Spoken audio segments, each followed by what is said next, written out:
What's up guys, MikeCoco back here bringing you guys a Legion of Hero top 10 tips and tricks video.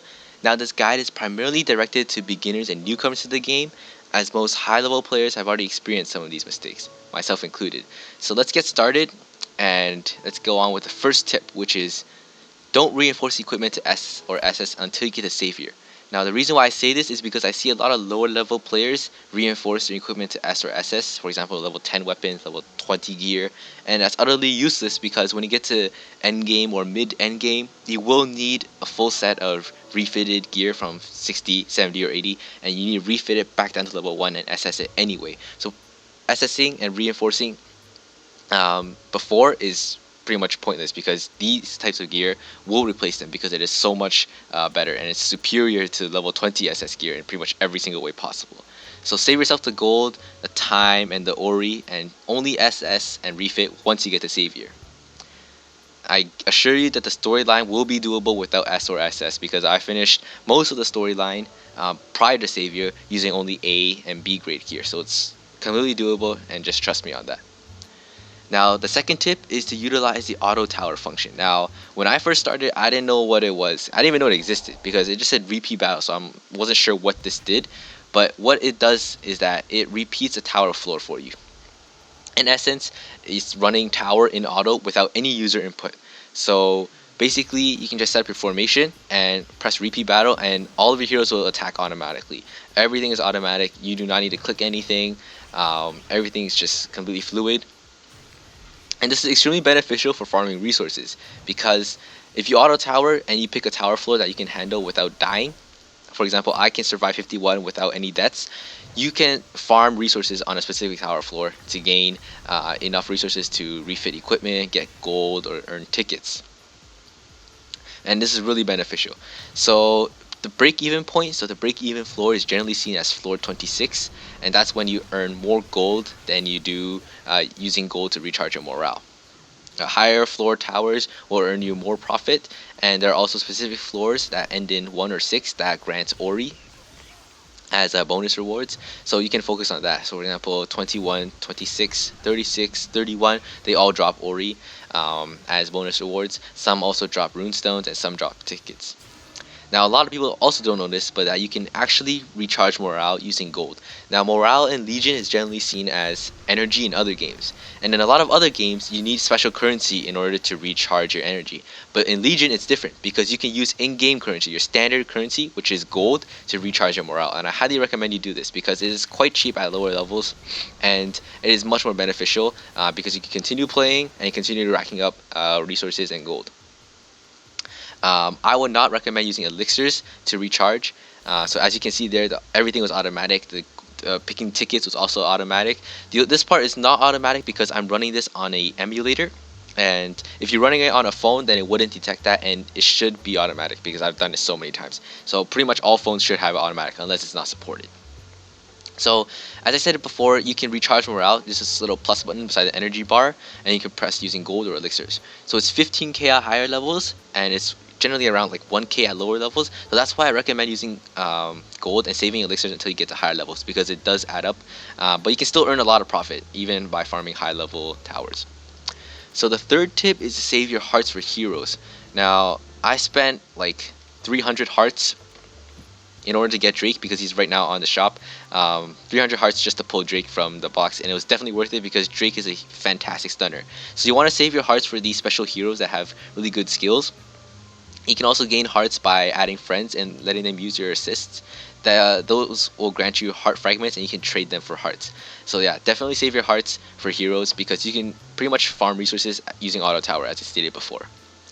Now the fourth tip is to set up your initiative properly. Now I see a lot of people and they run around with 100 initiative where they don't know that you can even change initiative. And 100 initiative or running at 100 initiative means that all your heroes will use your skills whenever they want. So if they want to use it, they'll use it. But if you set them properly at specific numbers, then it'll allow your hero to use a skill more often or less. For example, here I have Tome, Sorcerer's Tome, the main, and Nikki at relatively high numbers. This is because I want them to use their skills. Nikki is a Fury Thief, so if she uses her skill often, she captures more Fury. Sorcerer's Tome heals and buffs. She buffs by around like 2k-ish, so her buff is really beneficial for increasing attack. William is generally lower, including Sarah, because their skills aren't as useful, because William is only a 1-turn stun and it's 300 Fury for his skill. Sarah is a defense reduction, and Drake handles both of those tasks together. So that's why I set him at 100, because his stun is a 2-turn stun and it's guaranteed, and it reduces defense, and it's only 200 Fury compared to William's 300. So that's why I set him at 100, because I want him to use the skill as often as possible. And that is also why William and Sarah are lower.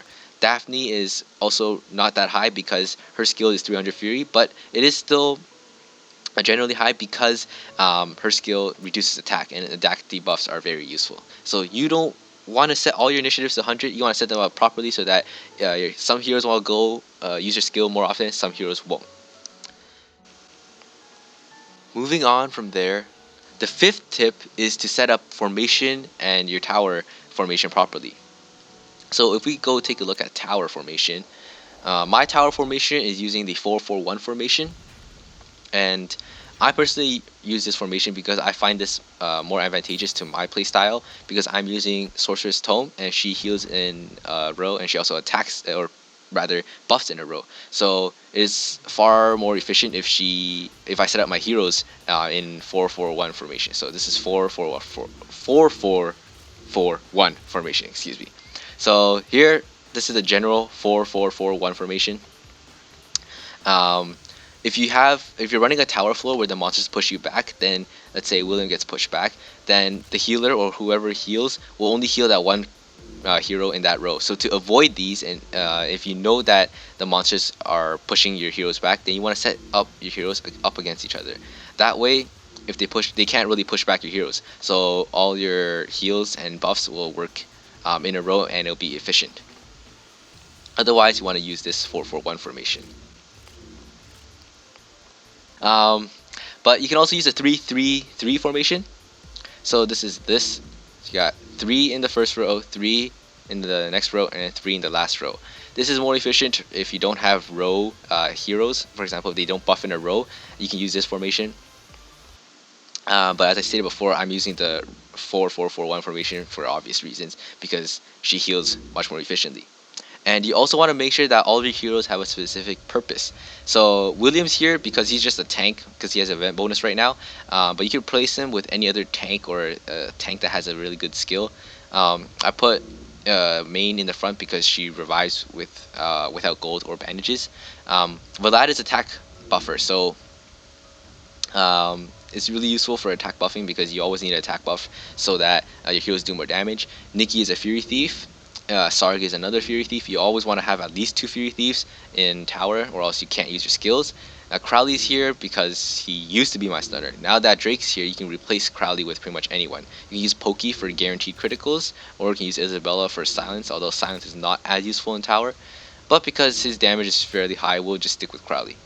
Daphne is here for attack reduction, because she debuffs attack, and Sarah is just another event bonus hero. You could replace her with Pokey, for example. But yeah, and then you have a stunner who is Drake. So that's pretty much it for this formation, and that's it for this part 1 of the top 10 tips and tricks. I will have part 2 up soon, and yeah, that's pretty much it, guys. Peace.